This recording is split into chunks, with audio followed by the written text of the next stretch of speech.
Однажды хомячок позвал Белочку в лес за грибами.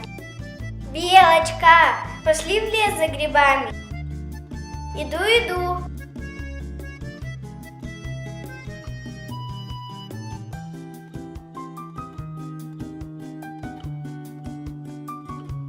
«Иди по правой стороне тропинки, а я пойду по левой. И не отходи далеко, а то заблудишься».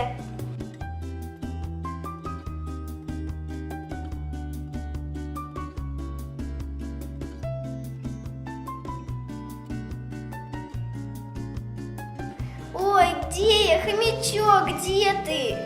Ау, ау!»